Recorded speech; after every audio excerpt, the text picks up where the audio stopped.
Sumula twashingide on in terms of olwekibuzo kiradde njagala okubuuza like in fact I've grown to know nkuze okuba nti kinziwalira okuddamu ekya muli baana bameka ewammwe nga lwaki kalubiriza bambi I feel bwe ngamba nti tuli baana bana olwo ogenda oleka ebbali I'm not including my siblings from my father's side. And ekibuuzo tekyetaaga ku explaininga ti ate mu maama tuli bwe tuti ate mu taata tuli bwe tuti. Like how do you people answer that question out there? Nze nkiddamu ndi omu. Ate ne bataata tebeesigika. Bwe bakaŋŋambe tuli musanvu. Ndi omu abamuzeeyi nkyabala. Wa mu kaseera nali ndowoozeza nti kati nze nsembayo naabo. I even have a candidate sister. Muzeeyi yafa 2016. I have a candidate sister. She was senior 4. Oh. Kati dina was senior 1. Come out. Olo mchali wange gwe manyi. Ayinayo baby bra. Ye yali akazaala ewe ne mukyala we. Muzeeyi n'amukubira. Waliyo n'omuganda. Wazadde omuganda wo nene ezeddwayo zinnemeredde. Ogi wange. Ogi wange ewaabwe nga y'omukuba atowa in the same class like senior 6 nga ye mukuba baby abaliyo mu taata we. Katate mutata wange nze mukulu. Nze omukuba kulu, I'm the second born. Katate yenge ewaabwe ye muto naye nga alinayo taata muto ali mu P1. Ekyegaza jjajjaawe tannawummula naye nga tuba tubiddeko bamusanga ku ssaawa mukaaga awo nga akutte enkebeta agenda ekibuuzo munne nange ndagayikage nekibuuzeko semu yalayika amanyi bwakiddamu so our siblings baganda baffe okuba ku side ya taata munatusonyiwa ekyo era bw'onsanga mu public nga bambuuza hafi muli bameka basooka obala abaamaama njabalaba then ogambe tuli bana ne baganda bange balaba nti akino ze yenjogera entu ndagala abalabanja n'abaganda bange balabanja ntambuza yabulamu ke kanyomero ke tulimu naye nga omwaka gugenda kugwako companies zigenda mu parties companies zipreparinga tebannatunyega enjo takyakolera ku ddala atukoye Uganda tukyuseemuko ebiwanga biyitirivu biri visa free twaleke ewalala lwakuba batebayinza obulirayo obulirewa oyinza obulire omanyi okubula waliyo omuntu nga ye yakowa Uganda kati ng'asobola obulira n'awatabulika newatakola makulu omusanga yabulidde Dubai muka kati obula olaga mwana wa kati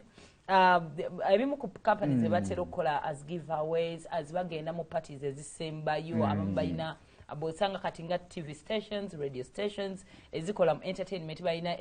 ebivulo eby'emyaka egisemonga gugwa kan all that ebimu ku bintu bya preparing okukola other t-shirts naye engoye zino zetwambala zisindika messages mpitirivu nnyo and as a company you're considered to be a corporate entity communicating ebintu byategeera not by mistake omale gambala ekintu abantu ambambi bagenda ne bagula t-shirt esaati zaffe ez'emivumba kakuliko ekigambo nga kitegeeza kirala eri naye nga gubamba esaati y'ojagala olumu watunia akasayizi kakala ke kakunyumira kumbe kuliko ebigambo ebiriko bicommunicating nga kintu mwana yayambala esaati ng'eriko FUKSimi bambi ye n'agikuba naye nga ka design kalungi ng'ekigambo kale kye kinamu obuziba naye teyakifaako n'akirekera naye abamutunuuliramu abagamba abadde ayagala adde agakukolwa atya kakati olunaku olwaleero nga muconsideringa okukola maybe end of year t-shirts and all that ngenda kwayako ku tips entonotono because t-shirts zino nno zigatta value nene nnyo ku business y'omuntu ekisokera ddala one of the values is legitimacy professionalism branding and upgrading ku look y'aba employees nimwobeera ne ba employees nga olina bawa uniform bw'obaleka bambale bye baagala kiyambako n'okufaanana kati nga otugenda ku activation kwa icon yawo nga ffenna twafuna amasaati ga bbulu nga muli awo wakuba gaatagwira gaataliiwo tagwirwa muti kyekyo naye mulimu company nga tteeka n'oba toliiwo nga bakuterekera because you're part of them naye nobanga aliwo n'okwata mu box kakati making a great t-shirts oba what could go wrong ekyoyina okumanya ekisokera ddala oyina selecting a garment that fits your need gwe kikyoyagala mu biki byoyagala ogenda kwebuuza ebintu bino wammanga this has come in the right time nti ndikola nange bu t-shirt bweri ku sitting room kati eggulo ddala yabadde abutwala for branding nangamba bannaye brandi bagiteeka wa ku mukono ki ku mugongo wano wakati waliwo ekitama nga tekigabika katulaba ekyo tekyambalika egenda ku mukono nga katugambe nga baji y'essomero ekituufu it is something I'd never thought of kyaze buzimbongo bwange tuba ne baji bulijjo zibeerawa ku left mu kifuba ku side ya left not on the right ekyo just kikwate nga buli omu wemutera okwambala essaawa ku mukono gwa kkono tewali tteeka lyakyo ngenda kikunyonyola omanye ekintu kye bagambanga kye nakulanga naye simanyi makulu gaakyo as a man bw'oba otambula kale bye abakyala kankitoleke ku baana lwaki bw'oba otambula ku kkubo as a mother omwana alina kuba ku mukono gwa left kubanga ebiseera ebisinga si ye sayidi y'ekkubo wewajjawo ekigira right protection kale buli omu alina omukono gwe gwakozesa naye tuconsidering ati abantu abasinga bakozesa right omusajja bagamba mukyala walina tambulira ku mukono gwe kiyaye bwe kijja ne kinkwatako eri ku left guno beŋŋuumi era ne bwe kyali ne ku buliri nga musajja yalina osooka ne kati bakazi be basooka mwabaaki twako otubuuka buli ssaawa agenda yonsa mwana agenda kukola susu tugamba kale wenawulira nga bakkubye n'azuukuka kakati oyina ochoosing garment eri waliwo types za t-shirts ez'enjawulo tulina t-shirts zino just ebyo kati ezo ze bayita polo t-shirts eziba ne kola ez'ebitogi gyoweetaaga okusinziira ne ku kampani yo kyeweetaaga okusinziira ku kampani n'omugaso bakati ate zino ezitalina koola tezikubika kikalu kyokka eno sojikuba ekikalu nolabika nga oli corporate bulungi yes kati say like bankers and all that tubasuubira okukola polo t-shirt because omuntu asobola ogikuba gundi ekikalu bulungi and then there are people like us who are in the entertainment industry eri etalina kola njajjambala kuba so jjambala ku jini yange and it is okay so oyina okumanya kampani ki gyokolera muli ba kampani ki t-shirt gye mwetaaga tulina ezo polos ezibeerako ezo button up t-shirts and ebyo byonna n'obiconsideringa kati then purpose ki t-shirt zino zigenda servinga za giveaway za branding zigenda kukola nga uniform because you don't want a uniform t-shirt naye nga yonna ejjudde ebigambo kati mulimu ze bakola nga za branding for example tugenda mu activation terrifying oyina ogiteekako ensi egirabe yonna ne mugitimbatimba era ziba z'abawagizi okitegeera so ebyo byonna ate era gye ba brandinze yonna nga ya branding oyinza obutakola nnyo material y'amaanyi nnyo because tegenda tasavinga next year ekivulu kya guno omwaka mwakituumye eki branding kije muliko activation kije muliko tegenda kudda next year kuba bagenda nabwambaliriza so ebyo na then bwe kigenda okuleetera cost also this branding kati nga olaba nga we twakolera momo for example I'll give that example ya MTN buno butisha neno what they use for branding olumbiza obutabera expensive because bukoma ogwo mwaka n'omwaka ogujja bagenda branding ekirala so material branding engeri gye bagikozeemu mulimu ze bakozesa wuzi neetulako bulungi that is a uniform gye nsobola n'okujja neetula naye wano ku set no anti nyambadde t-shirt ya telefina ennungi tejjudde nnyo bigambo because someone who is watching TV yagala kuddawo abeere ng'asoma bino bigambo also they need okitegeera so ebyo birina okubeera considered then pick the best colors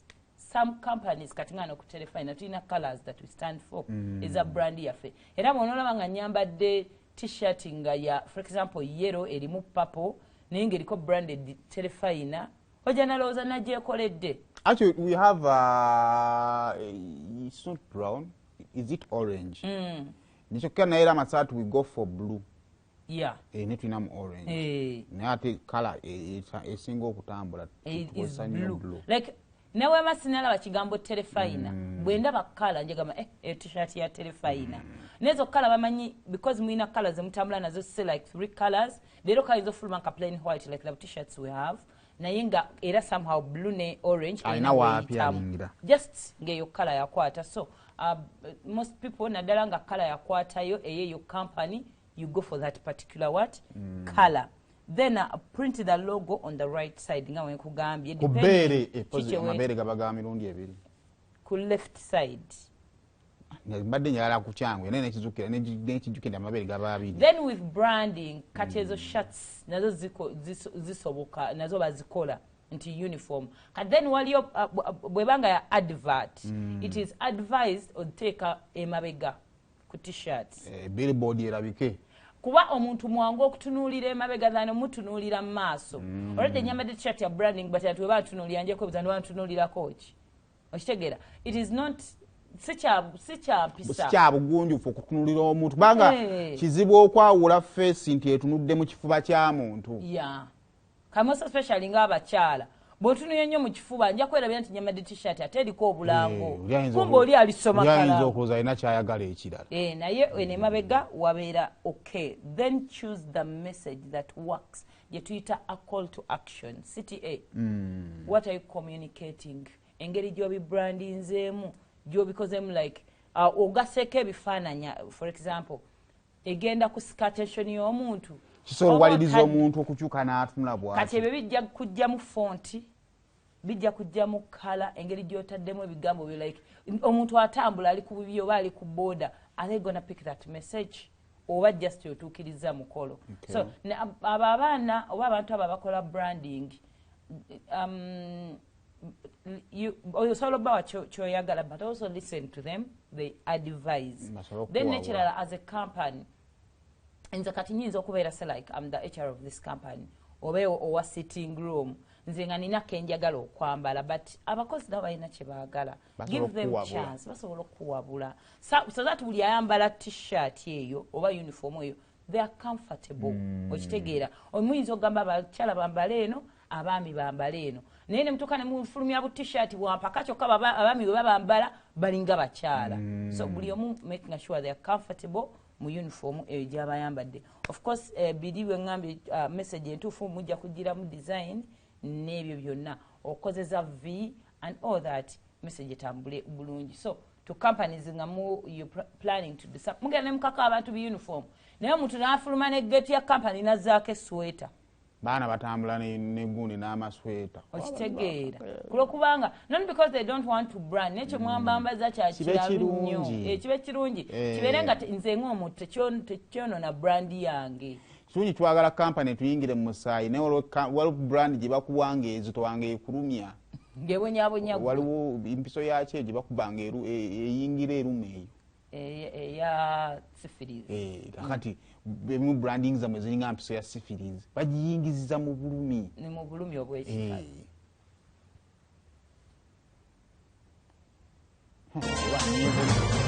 kati eno yentambuza y'obulamu bwo mu bintu eby'enjawulo wano mu programu Sumulula